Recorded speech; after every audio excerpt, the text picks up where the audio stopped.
Councillor David Monk became the new leader of Shepway District Council 2 weeks ago. Sarah Carre spoke to Councillor Monk about his plans for the council and the district and talked about new social housing for Folkestone and regeneration plans. Sarah started by asking him, what is the role of the leader of Shepway District Council? Well, he coordinates the members and make sure that the council policy is implemented. You've been in the role now nearly 2 weeks. What challenges have you had, if any, so far? Well, the challenges are hopefully the resolution of the parking and, of course, the air show cancellation.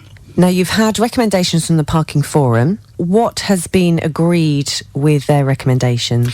I think we reckon about 60% we've accepted, and others we just couldn't accept.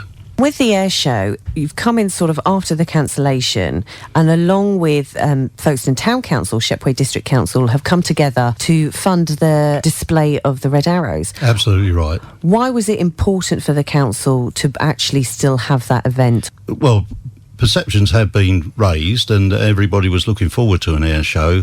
We don't want negative for Folkestone, so we thought that it would be very sensible if we at least save the red arrows, and the RAF had got this all set up, so it would have been extremely awkward for them if it had got cancelled. As leader of Shepway District Council, what things do you intend on doing during your tenureship? Regeneration of the district, both the Marsh and Folkestone.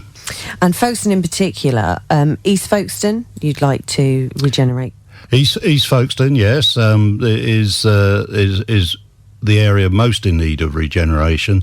Hopefully with the harbour development coming along, that will help change the perception of the area. It will bring a new dynamic to the area with the seafront development, which I understand is coming forward very shortly.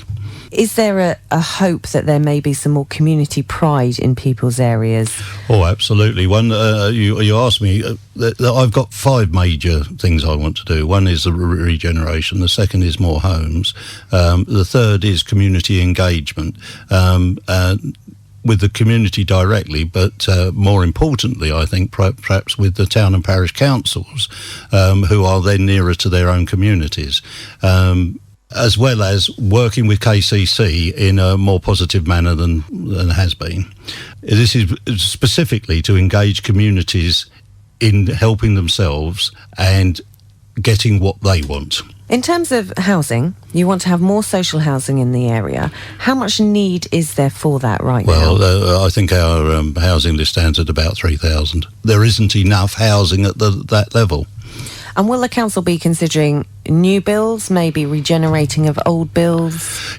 All of that. We are embarking for the first time in 21 years on building some social housing, and that will happen next year. We're just identifying the sites now. That, as the programme rolls on, will generate its own income, which will be invested in more houses. As leader of Shepway District Council, you've taken over this role at a time when there's serious government cuts in central government, which obviously has a knock-on effect to Kent County Council and also to local district councils. Is it a challenging time to be a leader of Shepway District Council? It's always a challenging time, but yes, the budgetary situation is not good. However, we have been working for 8 years now towards reducing our costs, and we continue to do so. We're in the middle of a programme called Ways of Working, which again over the next few years will save us £4.5 million. And we got to do it, and we got to keep going. I understand from the government the next spending round they'll cut our money even further.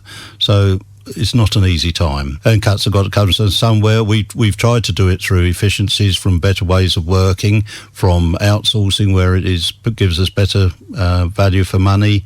But of course, we do inherit the problem of past sins. We carry a debt of some £30 million that was incurred by people before I came onto the council, and it all has to be paid for. And then, as everybody wants them, there's pensions. The local government pensions are particularly onerous on the ratepayers. So anything that you'd particularly like to see happen in Folkestone under your leadership? Yes, I would like to see that Folkestone, as some of the national papers have said, becomes the new Brighton, and that it becomes a really vibrant town with lots of job opportunities. I do want the town to take off. It has all the potential. A lot of money's been put into it by Roger DeHaan with his triennial. And next year, of course, we do have the triennial again. And we have the commemoration of the 1914-18 war coming. And Folkestone will be the centre of that in the country, I believe. And of course, Stepshop hope to build the memorial arch, which I am sure Shepway will make a contribution to.